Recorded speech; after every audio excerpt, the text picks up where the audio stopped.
ಗಾಡಿನ local mechanic local ಯಾಕಂದರೆ ಗಾಡಿಗೆ 5 ವರ್ಷ 75,000 ಇಂಜಿನ್ ವಾರಂಟಿ. ನೀವೇನಾದ್ರು ಹೊರಗಡೆ ಸರ್ವಿಸ್ ಹೊರಗಡೆ ತೋರಿಸ್ಕೊಂಡ್ರೆ ಗಾಡಿ ಸ್ಟಾರ್ಟ್ ಇದ್ದಾಗ ಲೈಟ್ ಆನೇ ಇರುತ್ತೆ, ಅದು ಸ್ವಿಚ್ ಕೊಟ್ಟಿಲ್ಲ ಆನ್ ಆಫ್ ಮಾಡೋದು. ದಯವಿಟ್ಟು ಇಲ್ಲಿ ಹೊರಗಡೆ ಸ್ವಿಚ್ ಹಾಕ್ಕೊಳ್ಳೋದಿಲ್ಲ, ಅದು ಬೇಸಿಕ್ಸ್ ಮಾಡೋದು ಆನಲ್ಲೇ ಇರುತ್ತೆ. ಗಾಡಿ ಗೇರಲ್ಲಿ ಇದ್ದಾಗ ಸೈಡ್ ಸ್ಟ್ಯಾಂಡ್ ಏನಾದರೂ ಕೆಳಗಡೆ ಇದ್ದರೆ ಗಾಡಿ ಆಫ್ ಆಗುತ್ತೆ. ಏನು ಮಾಡಿದ್ರು ಗಾಡಿ ರೈಟ್ ಸ್ಟ್ಯಾಂಡ್ ತೆಗಿಬೇಕು, ಇಲ್ಲ ಗಾಡಿ ನ್ಯೂಟ್ರಲ್ ಮಾಡ್ಕೋಬೇಕು. ಎರಡಲ್ಲಿ ಒಂದು ಮಾಡಿಕೊಂಡ್ರೆ ನಿಮ್ಮದು ಗಾಡಿ ಮತ್ತೆ ವಾಪಸ್ ಸ್ಟಾರ್ಟ್ ಆಗುತ್ತೆ.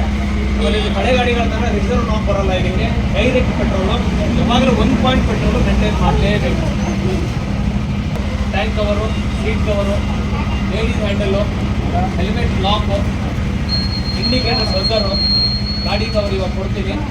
ನಂಬರ್ ಪ್ಲೇಟ್ ಬೀಡಿಂಗ್ ಮಾತ್ರ ಪೆಂಡಿಂಗ್ ಇರುತ್ತೆ. ನಂಬರ್ ಪ್ಲೇಟ್ ಬಂದಮೇಲೆ ಅದು ನಿಮಗೆ ಶೋರೂಮಲ್ಲಿ ಆ್ಯಕ್ಚುಲಿ ನೀವು ಬಂದಿಲ್ಲ, ಗೋವಿಂದಪ್ಪ ಅವ್ರು ಬಂದಿರೋ ಸರ್ ತೊಂದರೆ ಇಲ್ಲ, ಅವ್ರಿಗೆ ನಾವೆಲ್ಲ ಎಕ್ಸ್ಪ್ಲೇನ್ ಮಾಡಿದ್ವಿ. ಆದರೂ ನಿಮ್ಮ ಅನುಭವ ಹೆಂಗಿದೆ ನಮ್ಮ ಶೋರೂಮ್ ಬಗ್ಗೆ ಹೇಳಿ. ನಿಮಗೆ ಗಾಡಿ ನೀವು ಯಾವ್ದು ಕೇಳಿದ್ರೆ ಅದೇ ಗಾಡಿ ನಾವು ಟೈರ್ ನೋಯ್ದಿರ್ತಾನ ನಮ್ಗೆ M R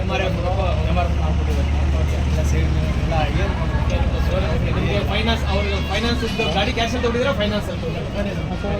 finance scheme, down payment ಅದೆಲ್ಲ ಎಕ್ಸ್ಪ್ಲೇನ್ ಮಾಡಿದ್ದಾರೆ.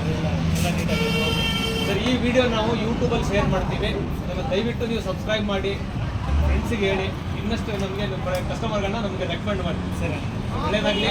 Thank you sir.